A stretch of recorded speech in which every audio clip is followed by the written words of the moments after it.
Hola, ¿cómo están, queridos amigos? Una vez más junto a ustedes para hablar en esta ocasión del crimen organizado y la seguridad en nuestro país. Y para ello, dos importantes invitados, Rodrigo Delgado y Pablo Urquizar, dos personas que en el gobierno del presidente Sebastián Piñera fueron muy importantes en este aspecto y esperamos tener una muy interesante conversación sobre lo que realmente importa.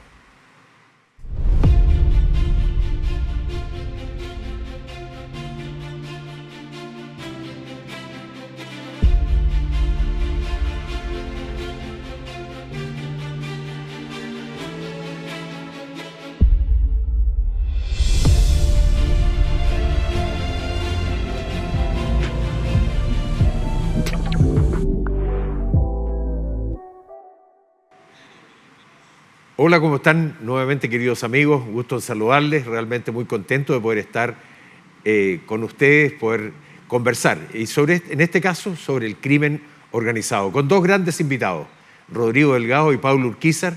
Los dos los conozco hace mucho tiempo.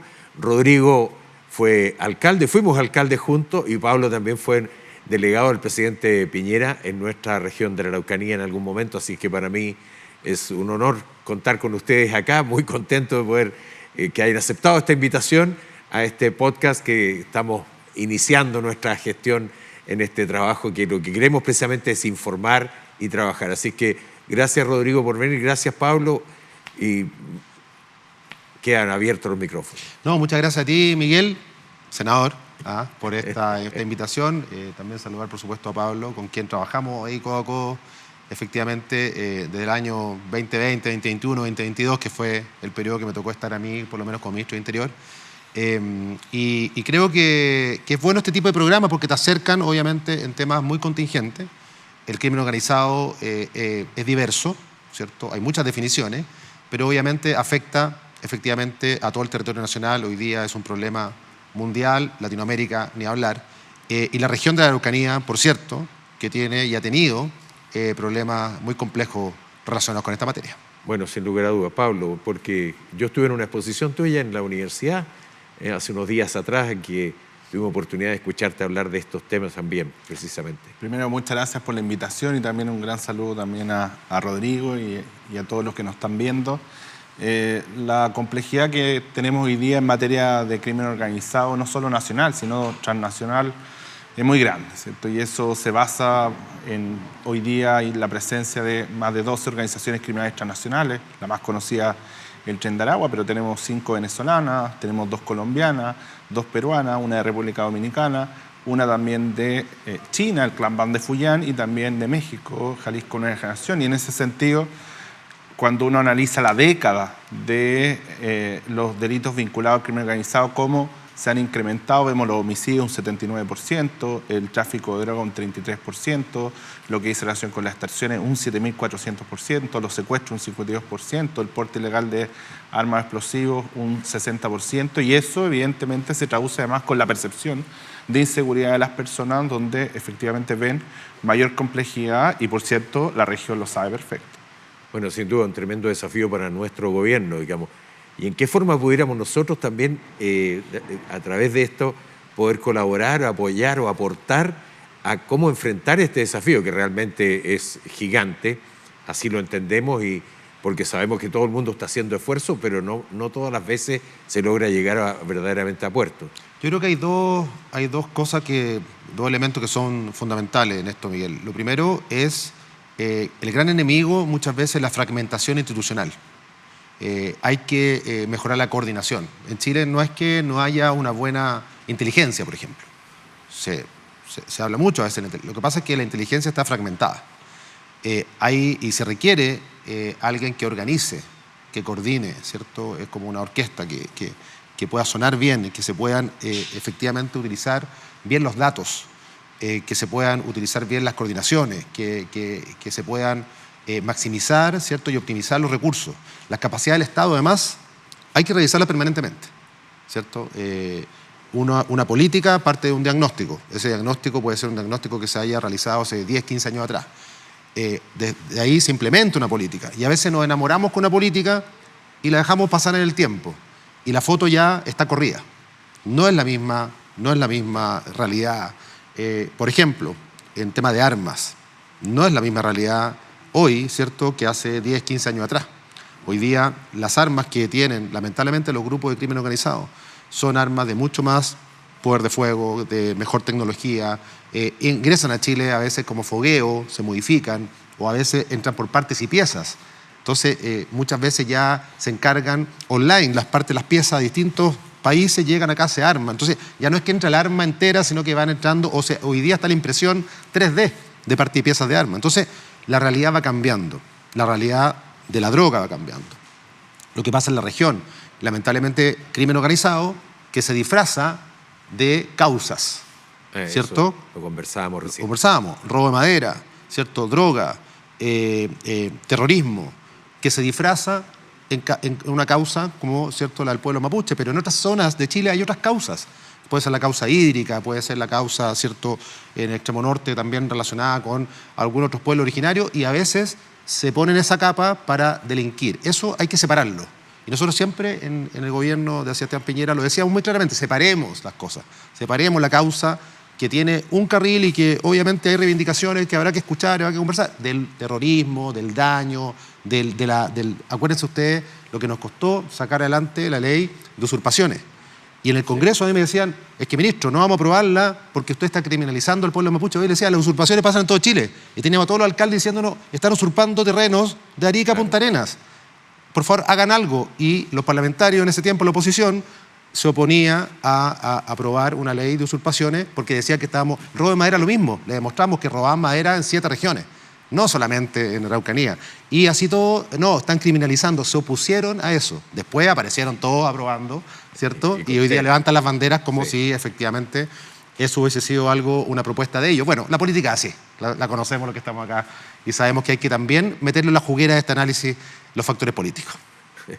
Pablo, sí, un tremendo desafío para nuestro gobierno hoy día, porque no es lo mismo lo que está ocurriendo hoy día, tal como lo dice Rodrigo, con respecto a lo que ocurría hace 10 años y probablemente con lo que va a ocurrir a partir de mañana realmente. Sí, uno de los aspectos más relevantes que se discutió en el gobierno anterior, y por cierto con el apoyo de la oposición en ese minuto, fue el Ministerio de Seguridad Pública, ¿cierto? El Ministerio de Seguridad Pública que dio a luz, ¿cierto?, el año pasado, y el Ministerio de Seguridad Pública lo que quiso, el fondo, es dejar de lado la seguridad desde el punto de vista de la reyerta política y ponerlo en un aspecto más alto, ¿cierto? Es decir, con una política de Estado, la política con mayúscula propiamente tal, y eso significó necesariamente empezar a crear instrumentos de gestión que pudieran trascender el gobierno de turno, ¿cierto? Se creó, por ejemplo, la Política Nacional de Seguridad Pública 2025-2031 y una serie de elementos estructurales. Y me parece que los desafíos están vinculados también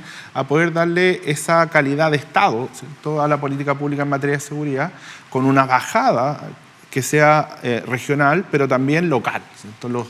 La delincuencia, el crimen organizado no es lo mismo en Arica, no es lo mismo en la región de la Araucanía, y en la misma región de la Araucanía no es lo mismo lo que ocurre en Malleco que lo que ocurre, por ejemplo, en Cautín, y de esa perspectiva se necesita una estrategia que sea ad hoc a lo que está ocurriendo en el lugar específico. Además, un aspecto importante del sistema de seguridad pública. El Ministerio de Seguridad Pública no solo depende, ¿cierto?, lo que dice relación con Carabineros de Chile, la Policía de Investigaciones, sino también un sistema donde el ente rector, ya lo decía Rodrigo, debe ser alguien, y ese es el Ministro de Seguridad Pública, con personas, con instituciones que no necesariamente dependen directamente, por ejemplo, la Fuerza Armada, por ejemplo, lo que dice relación con Gendarmería, por ejemplo, el Servicio de Impuestos Internos, Aduana, y eso debe funcionar en su conjunto conforme a la Política Nacional de Seguridad Pública. Y un tercer aspecto que dice relación con los principios que se incrementaron y se establecieron en el contexto de la ley, que son los principios de intersectorialidad, interoperabilidad y colaboración. Esos principios, que tienen como base la información y la inteligencia,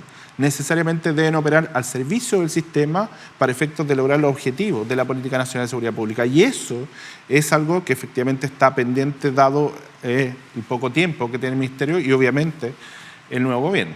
Bueno, sin duda. El Ministerio, yo creo francamente que sí, bien manejado podría dar resultados que necesitamos, que queremos.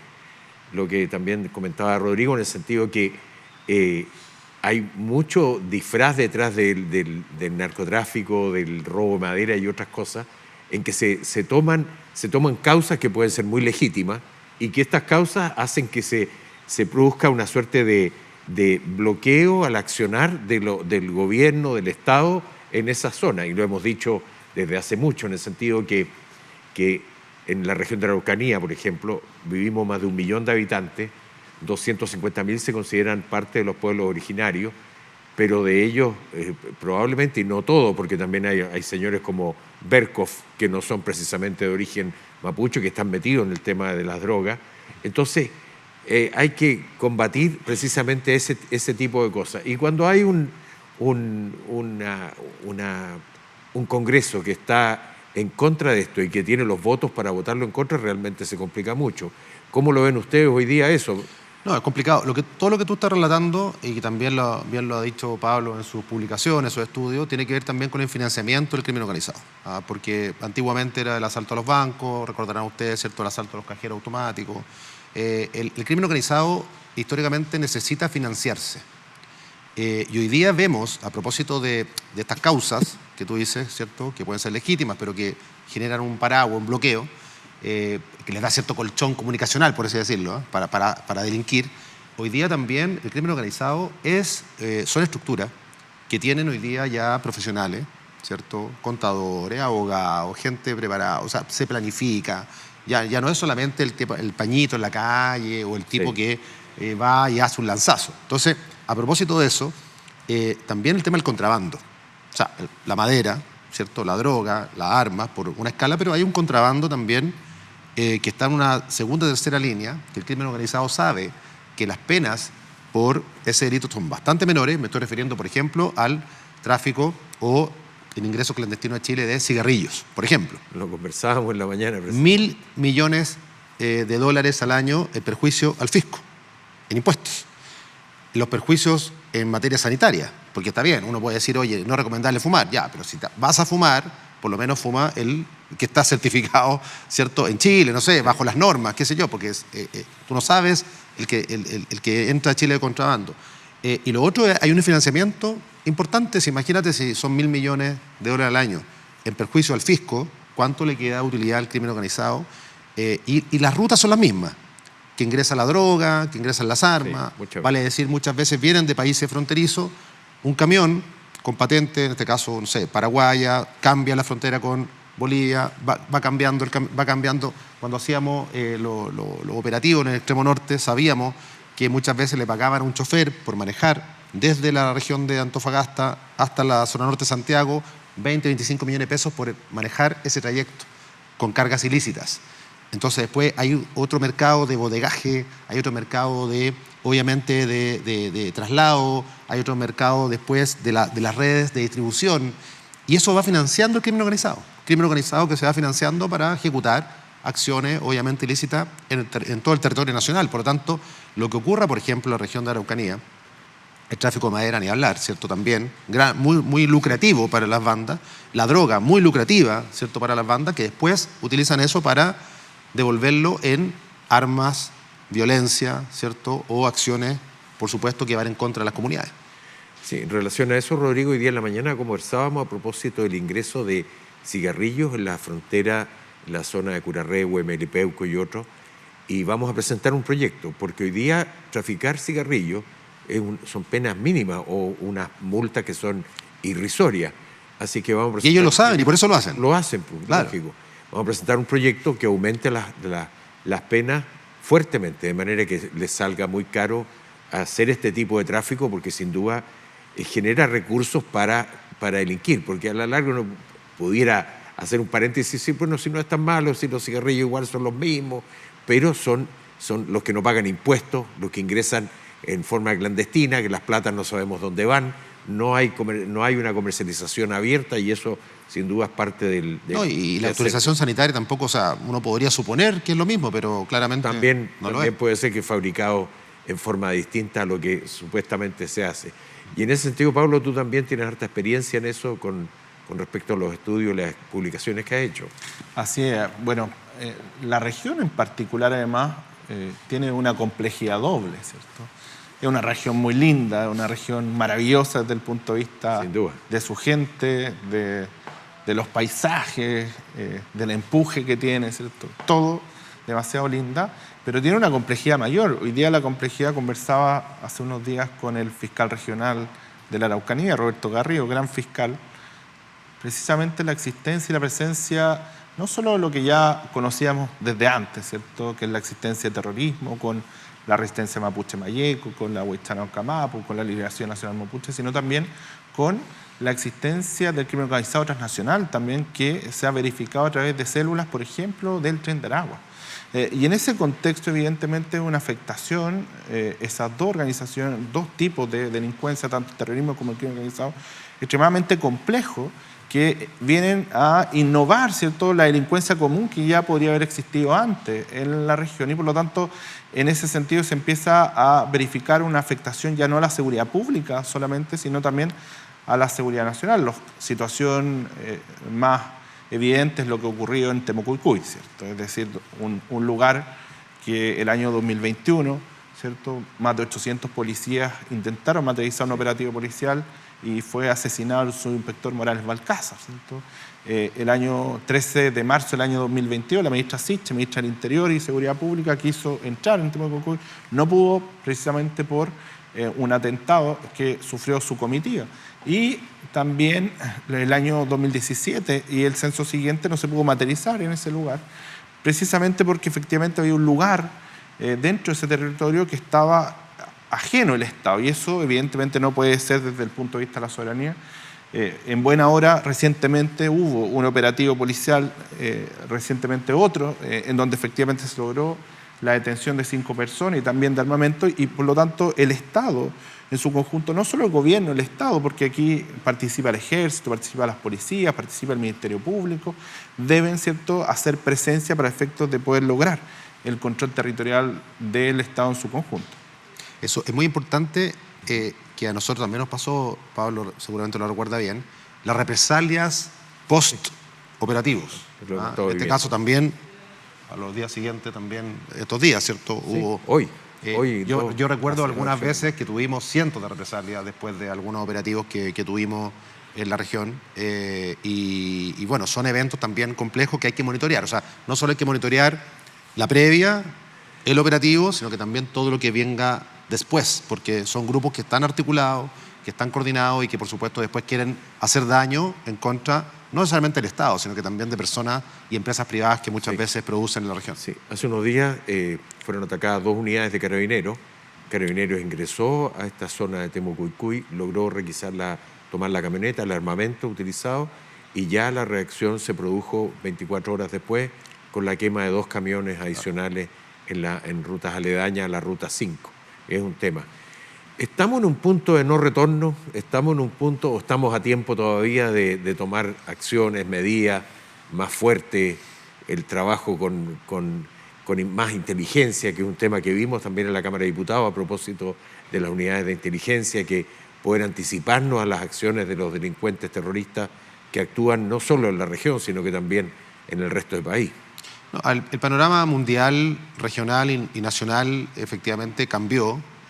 Tiene que ver con los nuevos tiempos también, en donde el crimen organizado tiene más recursos, lo que hablábamos al principio, tiene más capacidad de fuego, tiene más capacidad, ¿cierto?, de dinero, de poder. El crimen organizado no tiene una contralora que le diga, una Dorothy Pérez que le diga, mire, no, para comprar un arma usted tiene que subir esto al portal y tiene que hacer una licitación. No. El crimen organizado opera rápido, ¿cierto?, mucho más rápido que el Estado. El crimen organizado opera con más recursos. Oye, a propósito del tema de los cigarros, digamos, volviendo al tema, los 1.000 millones, ¿cierto?, de evasión fiscal al año es 1/3 del presupuesto de Carabineros de un año. O sea, para que lo pongamos en perspectiva. Cuando hacíamos operativos, yo siempre, como exalcalde, ponía un poco el punto. Íbamos a los puertos, un decomiso, 10.000, 15.000 millones de pesos, era el presupuesto de una comuna mediana en ese momento en Chile, de todo el año. Entonces, para que lo hagamos en perspectiva, o sea, tienen una capacidad mayor, más agilidad, más recursos, más profesional. Entonces, no sé si un punto no retorno, pero cambió el panorama. Y el Estado debe estar permanentemente revisando el estado de sus capacidades. y tiene que... claro, pero por ejemplo nos demoramos 15 años en legislar, como sociedad, nos demoramos 15 años en legislar la ley de control de armas. 15 años hoy día en promedio tiene, ¿cierto?, un niño, que ya lamentablemente es delincuente, que hace una encerrona y le dispara a alguien en un auto en autopista. O sea, nos demoramos toda su vida biológica en legislar el arma que tenía en la mano. Nos demoramos, ¿cierto?, lamentablemente otros 10 años en la ley de migración. Entonces, el Estado lento, y cuando sale la ley, la realidad ya cambió. Entonces, necesitamos un Estado ágil en esta materia, ¿cierto?, que pueda ir rápido tras la pelota. No, a lo mejor no vamos a ser nunca tan rápidos como el crimen organizado, pero estar más cerca. Yo creo que eso, no sé si llamarlo punto de retorno o no, pero si no logramos que un Estado actualice, revise sus políticas públicas, que no se enamore de algo, lo deje... Mira, hoy el otro día estaba hablando con algunos alcaldes respecto al stop. Nosotros fuimos una generación que, como alcaldes, vimos el stop como política pública, como piloto, y después nos tocó incluso promulgar la ley de stop, que es, ¿cierto?, el sistema que fija, para que la gente lo tenga en simple, el panorama de una comuna respecto a los mapas de calor, de los delitos, a qué hora, en qué lugar. Bueno, al principio era muy útil y estábamos todos muy encima de eso. Me da la impresión, por lo que yo he conversado con mucha gente, que ya como que se relajó eso. Como que ya uno va al stop y la cuestión y mira, sí, vamos a hacer esto, y como que ya no hay tanto seguimiento. Bueno, hay que entonces repensarlo, relanzarlo, ver qué variantes, a quién invitamos de nuevo. A lo mejor hay otros actores que faltan en esas reuniones. Bueno, hoy día hay otro sistema. Bueno, pero ¿cómo hacemos esto? Que esta capacidad del Estado, que son muy variadas, convivan mejor para una eficiencia de que un Estado pueda estar encima. Y cuando no lo logremos de verdad, yo creo que ya vamos a haber pasado al punto de no retorno. ¿Estamos en el punto de retorno? Todavía no. Pero yo creo que estamos cerca de llegar a un punto en el cual ya se nos dispare el crimen organizado y ya sea demasiado lejos para poder pillarlo. Claro, y pueda infiltrar también a las fuerzas policiales y cosas que ya tenemos algunos indicios. La experiencia internacional, claro, va para allá. Y lo otro, las cárceles, que lo dijimos, es clave lo que está pasando en las cárceles. ¿Ah? Bueno, se supone que se claro, va a construir. Pero una cosa es la construcción, una cosa es el fierro, una cosa es el cemento, y otra cosa muy distinta es la gestión de la cárcel. Tenemos que trabajar en la construcción y en la gestión de la cárcel. Y también qué pasa con Gendarmería, que también es un debate abierto. Bueno, por lo menos ya se tomaron las medidas a propósito que deje de ser una unidad sindical, digamos, que pase a ser otra. Muy buena medida, muy buena medida. Pablo. Acá yo creo que primero hablar de un punto de no retorno es renunciar a la labor esencial que tiene el Estado. El Estado tiene una labor esencial que es resguardar la seguridad nacional. Eso está en la Constitución, es la razón de ser de cualquier Estado, no solo en Chile. Por lo tanto, en ese sentido me parece que el punto de no retorno no puede ser nunca bajo ningún aspecto, ¿cierto? Y porque lo que está detrás, y eso es lo que es importante, es que detrás de una crisis de seguridad hay una crisis de derechos humanos. Es decir, son la vida, la integridad física y psíquica de las personas, su derecho a circulación, la libertad religiosa, la libertad de educación. Es decir, una serie de derechos humanos que son afectados diariamente y donde el Estado lo que debe hacer es respetar, proteger y promover arduamente con todas las herramientas del Estado. Y todas las herramientas del Estado sin distinción. Acá no podemos decir solo esta herramienta, no, porque efectivamente está lo más valioso que tienen las personas, que son precisamente sus derechos y libertades fundamentales. Cuando conocimos hace unos días el secuestro del empresario de San Miguel, más de 7 días secuestrados, efectivamente eso se celebró desde el punto de vista de la detención de las personas, pero acá el óptimo es que no se materialicen los secuestros, no que se detengan a las personas solamente, porque cuando ya se materializó el secuestro, bueno, esa familia quedó completamente afectada. Y no solo esa familia, sino que la percepción de inseguridad de las personas aumentó. Miguel, nosotros a nivel mundial, de 144 países, el índice Gallup de percepción de inseguridad, estamos número 6, donde el peor es el 1, que es Sudáfrica, después viene Botswana, Lesoto, viene Ecuador y venimos nosotros. Ecuador tiene una media de 50 asesinatos por cada 100.000 habitantes. Nosotros tenemos una media de 5,4 asesinatos por cada 100.000 habitantes, muy distante, pero sin embargo hay una percepción de inseguridad muy fuerte y eso evidentemente tiene que ser también parte de la política pública. Ya lo decía Rodrigo, la cárcel. nosotros hicimos en el Observatorio de Crimen Organizado y Terrorismo de la Universidad Andrés Bello un estudio sobre el control territorial que tenía el Estado sobre las cárceles. En 10 años se incrementaron un 1.205% las incautaciones de drogas dentro de la cárcel, no estoy afuera, dentro de la cárcel. Celulares, 117.000 celulares incautados. Un celular en una cárcel se está vendiendo a 500.000 pesos. Si usted multiplica 117.000 por 500.000 le da 63 millones de dólares. Hoy día no es un desincentivo para las organizaciones criminales ir a la cárcel, porque en la cárcel se está generando otro mercado ilícito. Las organizaciones criminales transnacionales más complejas del mundo nacieron de una cárcel. El Tren de Aragua nació en una cárcel, la cárcel de Tocorón, en el estado de Aragua, y de ahí se expandió el mundo. El primer comando de la capital nació en una cárcel en Sao Paulo. El comando Vermelo en Río de Janeiro, la mafia siciliana, en una cárcel. Y por lo tanto, la cárcel hoy día, y es uno de los cambios que ha señalado Rodrigo, se está también modificando desde el punto de vista de antes un lugar donde se iba a cumplir la pena. Hoy día es un ilícito penal propiamente tal. Piensa tú, las extorsiones en las cárceles se incrementaron un 5.100% en la última década. Las agresiones un 41%, la amenaza un 279%. Y en ese contexto hay una mirada que ya no solo tiene que estar afuera, ¿cierto?, sino adentro. Y lo sabemos muy bien en la región. Pensemos cómo es la cárcel de Angol, cómo históricamente se ha tratado a los presos en la cárcel de Angol, en donde los gendarmes lamentablemente casi que le tienen que pedir permiso para poner orden a las mismas personas que están hoy día presas. Y eso evidentemente es una distorsión de lo que debe hacer el Estado. El Estado debe imponer su control dentro del lugar con aquellos delincuentes, cualquiera sea la situación por la cual están ahí, para efectos de poder cumplir su deber esencial, que es resguardar la seguridad nacional. Sin duda, sin duda. Oye, avanza el tiempo increíblemente, así es que yo les quiero agradecer, pero antes los tres trabajamos con el presidente Piñera. ¿Hay alguna anécdota, alguna cosa así como para cerrar nuestra entrevista, nuestra conversación? ¿Alguna anécdota con el presidente que bueno, lamentablemente hace ya 2 años y meses que nos dejó, que realmente fue terrible? No, muchas, pero claro, o sea, yo creo que las bilaterales, más que una anécdota puntual, creo que las bilaterales, que son las reuniones que él hacía, sí, ¿cierto?, con su equipo, con los ministros, nos exigían al límite. Y yo creo que eso te marca para siempre. O sea, después de eso no era el mismo profesionalmente hablando.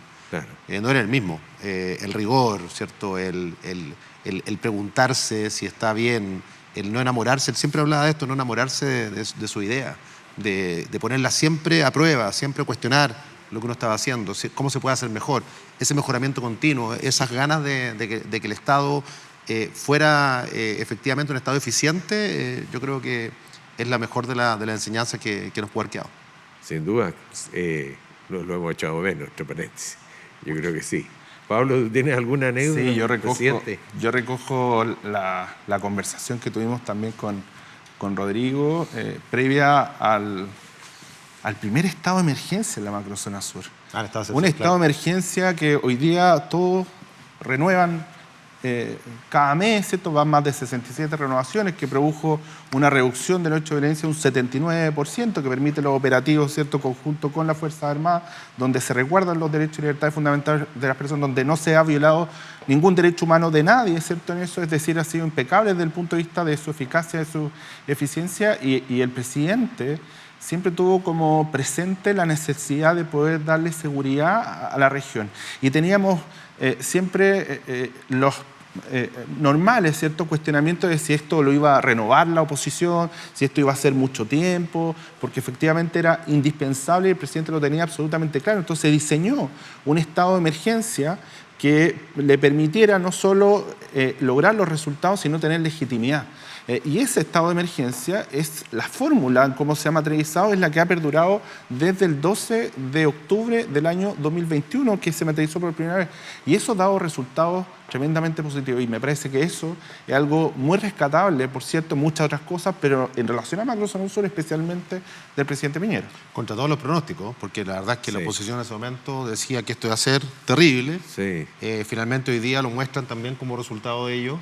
Exitoso. Como que el 80% sí, es de ellos. Y cuando llegaron al gobierno el 22 lo sacaron. Y a nosotros, nos tocaba ir a defender las renovaciones y nos sacaban la mugre y cada vez que íbamos.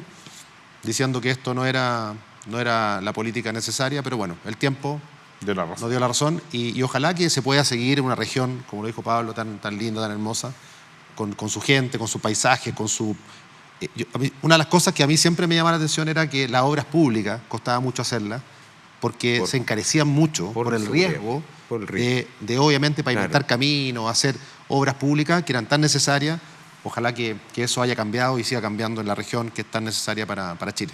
Bueno, yo me alegro mucho de esta conversación, también de recordar al presidente Piñera con todo el cariño que le tuvimos. Agradecer la presencia de ustedes. Recuerdo cuando nos conocimos en el municipio de Estación Central, que alguna vez nos visitamos y que tuvimos oportunidad de iniciar esta relación de amistad y de trabajo en conjunto. Después también cuando llegué hasta La Moneda a colaborar y apoyar. Y con Pablo también, que llegó a Temuco y yo siendo alcalde en algún momento, llegó Pablo ahí a presentarse y que le dimos la mejor de las acogidas para hacer bien la pega. Así es que muy contento, yo les reitero mi agradecimiento. Yo espero que este tipo de conversaciones sin duda sirvan también para el quehacer de nuestro país y que podamos salir adelante, terminar con el crimen organizado, mejorar las condiciones de vida de la gente en la Araucanía y en todo Chile. Y a ustedes muchas gracias por estar ahí, muchas gracias por escucharnos y nos vamos a ver en la próxima. Que Dios les bendiga.